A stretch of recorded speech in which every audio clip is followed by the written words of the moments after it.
Ruby Ferrari SF-90 स्ट्राडाले के रोमांच Tuscany की खूबसूरत पहाड़ियों में एक शानदार फरारी SF-90 स्ट्राडाले थी जिसका नाम रूबी था। रूबी सिर्फ एक सुपरकार नहीं थी बल्कि उसमें जादू था।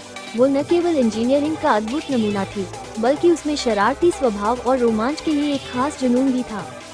रूबी का अधिकतर समय एक लग्जरी डीलरशिप में गुजरता था जहां वो शोकेस पर चमचमाती रहती। लोग आते, उसकी खूबसूरती की तारीफ करते और उसके लुक से मंत्रमुग्ध होकर चले जाते। लेकिन रूबी इससे संतुष्ट नहीं थी। वो सड़कों पर दौड़ना चाहती थी, हवा को चीरना चाहती थी और इतिहास के पन्नों पर अपनी टायरों की छाप छोड़ना चाहती थी। एक रात जब डीलरशिप की लाइट्स बंद हो गयी, रूबी ने बाकी कारों से कहा, आज रात मैं बाहर जाऊंगी, मुझे दुनिया देखनी है। बाकी कारें हैरान थीं, लेकिन रूबी, उन्होंने कहा, तुम एक मास्टरपीस हो। अगर तुम्हारी पेंट पर खरोंच आ गई या टायर घिस गए तो? रूबी ने अपने इंजन को धीरे से गड़गड़ाते हुए जवाब दिया, जिंदगी पार्किंग में खड़े रहने के लिए नहीं है, इसे दौड़ने के लिए बनाया गया है। और इस तरह उसने अपने इलेक्ट्रिक मोटर का इस्तेमाल करते हुए चुपचाप डीलरशिप से बाहर निकलने का फैसला किया।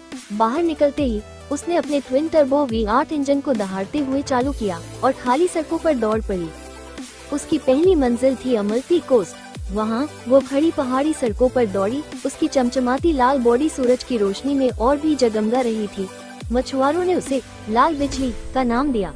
इसके बाद उसने नूरबर्गरिंग का रुख किया, जहाँ एक गुप्त आधी रात की रेस हो रही थी। रूबी ने अपनी हाइब्रिड पावरट्रेन की मदद से सभी को पीछे छोड़ दिया।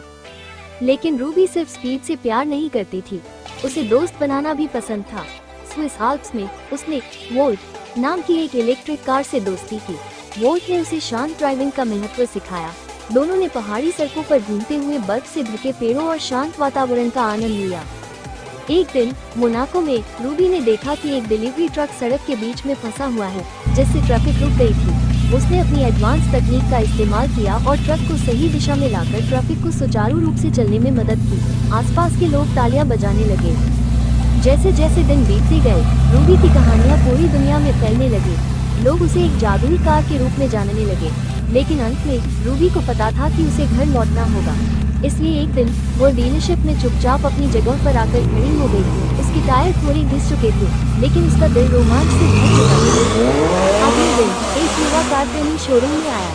उसने रूबी को देखा और कहा, यही है मेरी कार, मुझे महसूस हो रहा है। रूबी ने मन ही मन सोचा, बच्चे अपनी सीट बेल्ट बांध लो, सफर अब शुरू हो रहा है। और इस तरह रूबी और उसके नए ड्राइवर ने साथ मिलकर दुनिया की सड़कों पर अपनी छाप छोड़ दी।